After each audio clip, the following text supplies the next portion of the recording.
Salut la compagnie, c'est Jules Melon et aujourd'hui dans la pensée des critiques, à la sortie du cinéma dans la Melon Mobile, je vais vous parler d'un film français que je n'avais pas prévu de voir en salle, sorti il y a 3 semaines. Et comme là, niveau nouveauté, il n'y avait rien d'autre qui était, on va dire, calable à un de mes horaires particulièrement précis, parce que j'ai quand même des petites choses à faire ce week-end, eh bien j'ai décidé de rattraper un petit truc en plus, qui est un peu le phénomène de ce mois de mai au cinéma, qui cartonne. Meilleur score au box-office pour les films français en 2024 à date, et ce n'est pas fini. La preuve, là, j'étais dans une séance où il y avait presque les 2/3 de la salle remplie, plus de 3 semaines après, c'est quand même pas mal. Et il s'agit d'un métrage réalisé par Artus, qu'il a d'ailleurs sorti sous son nom, Victor Artus Solaro. Et c'est la première réalisation de cet humoriste que l'on connaît notamment au cinéma, par rapport à pas mal de rôles depuis ces dernières années. Il y joue donc ici, on va dire, le personnage principal, aux côtés de Clovis Cornillac, qui interprète son père, Alice Belaïdi, qui elle joue une des animatrices, éducatrices, de même que Marc Rizzo ou Céline Broussard. Et là voilà, c'est à peu près tout pour le casting professionnel, puisque les autres actrices et acteurs très principaux du film sont interprétés par des amateurs, amatrices, des personnes en situation de handicap. Car oui, un petit truc en plus se déroule dans ce contexte. Et en voyant la bande-annonce, donc quelques jours, quelques semaines avant le film, j'avais un peu peur. Beaucoup de gens étaient dans ce cas.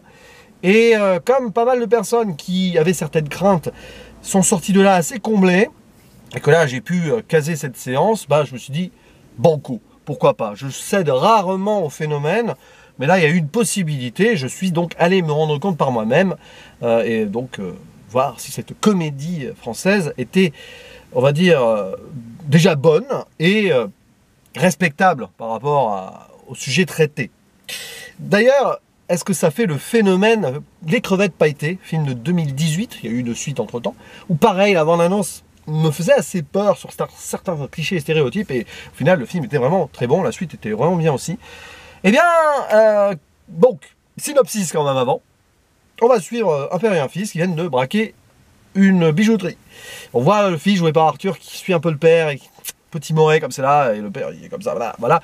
Et au moment où ils doivent prendre la voiture, celle-ci est amenée par la fourrière, enfin elle est plus là en fait, elle est déjà partie parce qu'il s'est égaré sur une place handicapée. Et à côté, vous avez tout un bus avec des personnes dedans qui vont partir en vacances, éducatrices et personnes, éducateurs aussi, avec le fameux Marc, là, et personnage assez amusant, et donc personnes en situation de handicap qui vont passer quelques jours, quelques semaines dans un gîte à la campagne. Et donc, quiproquo ultime, enfin, voilà, ils n'ont plus de voiture, il faut qu'ils se passer autrement, voilà, pour d'autres personnes, et de fil en aiguille, le fils, donc, qui s'appelle Polo, mais il va se faire appeler Sylvain, là, parce qu'il va prendre la place d'un autre qui arrive trop tard, bref. Et le père, voilà, vont se faire passer pour une personne handicapée, et son éducateur. Et ils vont s'embarquer là-dedans pour fuir. Remarquez, c'est pratique pour passer la police. Et donc, Polo va devoir jouer une personne handicapée. Au début, il tâtonne, forcément, et le père le pousse un peu, et le père va faire son rôle d'éducateur, et ça va plus ou moins bien se passer avec les autres personnes, et puis Polo, devenu Sylvain, va plus ou moins bien s'adapter aussi. Voilà. Et on va ainsi voguer pendant un peu plus d'1h30 dans le quotidien de personnes qui ont un petit truc en plus. Donc ça, c'est le titre du film, c'est aussi dans la bouche de l'éducatrice Alice, jouée par Alice Belaïdi. Et on va découvrir, si on ne connaît pas, évidemment, cet univers, tout un monde qui est réaliste de facto, puisque les personnages ici interprètent leur propre rôle pour donc les hommes et les femmes qui ont une situation de handicap à peu près divers et variés. C'est lourd sans être lourd, mais quand même, au niveau de leur handicap. Et ils vivent leur petite vie dans la communauté, entre eux, avec complicité, et même avec les éducateurs. Et en fait, on voit quelque chose de fort là. On voit quelque chose de fort, mais ce n'est pas un documentaire. Il y a tout ce côté fiction avec les deux malfrats cachés là, la police peut-être qui va revenir, de la romance un petit peu à droite à gauche, notamment avec Alice, avec son mec qui va aller aux États-Unis. Ça, c'est des rajouts, vous voyez, c'est presque dommage en fait. C'est là où le seul vrai défaut du film, et je commence par cela, se fait, c'est que c'est trop écrit. Vraiment, au final, parce que tous les moments forts sont avec donc les personnages réels et les situations réalistes. J'ai envie de dire. Et des moments d'intimité, de joie, de bonne humeur, de drôlerie, de complicité, d'émotion aussi, mais de l'émotion qui va, on va dire, être bien gérée. Alors, à la fin, forcément, ça explose un peu. Je ne veux pas dire qu'à la fin, on est dans le pathos, pas tout à fait, c'est pas ça. Mais on tire un peu pour que la larme sorte, et je vous l'avoue, à la fin, j'ai eu ma petite larme. Elle est sortie toute seule, hein, je n'ai pas cherché à comprendre. Avec une chanson de Murray en plus, que j'aime beaucoup à la base. Elle m'a rappelé des souvenirs aussi, la chanson, mais voilà, avec des visages, et ça, c'est très fort, parce que on nous filme la galerie de visages qu'on n'avait pas à la fin envie de quitter. C'est peut-être pour ça qu'on pleure un peu, parce qu'on s'attache beaucoup à ces personnages, qui ont chacun leur personnalité, évidemment. Alors, je ne sais pas si ça a été un peu surécrit quand même à ce niveau-là, mais voilà, on a par exemple, les noms, je vais peut-être me tromper, mais Ludovic qui dit des gros mots, c'est pas Gilles de la Tourette, mais c'est peut-être pas loin quand même. Hein. On a Marie qui se prend des ballons ou des trucs dans la gueule tout le temps. Oui, il y a évidemment le gag de répétition, le comique de répétition est une des forces, parfois des ficelles grossières aussi, du film. Le petit Sofiane aussi, très touchant ce personnage, le plus jeune je pense de la bande, qui est souvent oublié parce que il a du mal à se déplacer seul, donc il a un fauteuil, mais si on ne le met pas dans son fauteuil, il va attendre. Donc on rigole avec eux. On ne se marre pas d'eux, on rigole avec eux, parce qu'entre eux ils rigolent aussi de tout cela. On a celui qui joue au foot aussi, Baptiste, qui a développé une relation très intéressante avec le père Cornillac. C'est presque un peu surécrit là-dessus, mais bon, derrière chaque dur se cache un cœur aussi, c'est vrai. Et on rigole aussi avec un éducateur qui est très maladroit parce qu'il veut draguer l'autre, la Marc. Bon, il me fait de la peine ce personnage.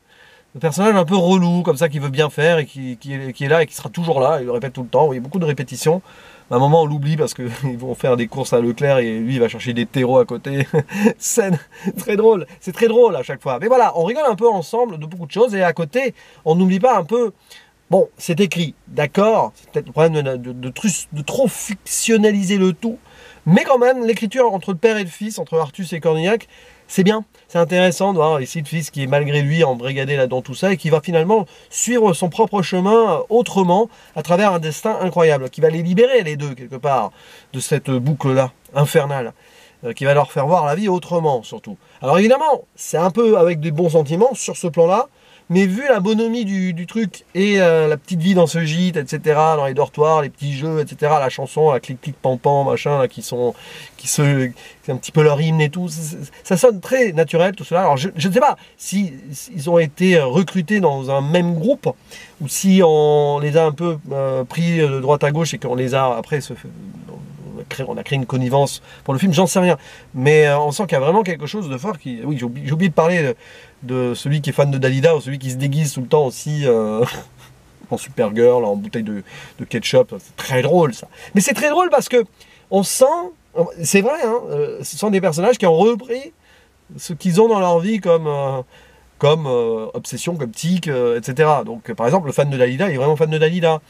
Celui qui dit des gros mots, je crois, dit vraiment des gros mots. Et il y a aussi celui aussi qui est fan de Sarkozy, là, il est toujours en train de raconter, non, il prend pas la voix de Chirac, mais il prend une voix bizarre entre Las Palais et Sarkozy, justement, il est fanatique des gars de droite. Voilà, c'est marrant, c'est très drôle, parce qu'à un moment, il fait une croix gammée, quand même, bon, mais vous voyez, ça c'est bien, c'est-à-dire qu'on arrive à avoir un humour un peu rentre-dedans quand même, tout en respectant le truc.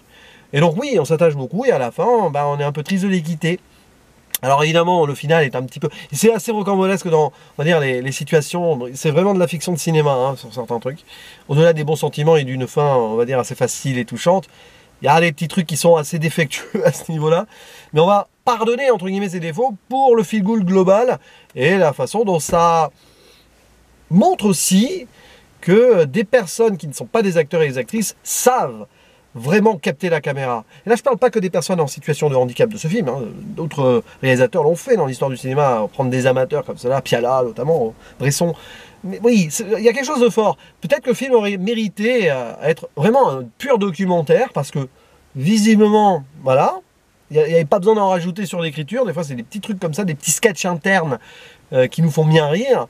Et c'est jamais cringe, c'est jamais... il y a des petits moments, voilà, c'est ce qui me faisait peur là sur la bande-annonce. Mais en fait, dans le contexte, c'est bon, ça passe. Un petit peu, voilà, on sent qu'Artus, il a voulu chercher dans l'écriture à être un petit peu... Il voulait titiller un peu le spectateur aussi, parce que Hein, faudrait pas que ça soit trop gentil, même si le film l'est aussi gentil, dans un certain sens. Et voilà.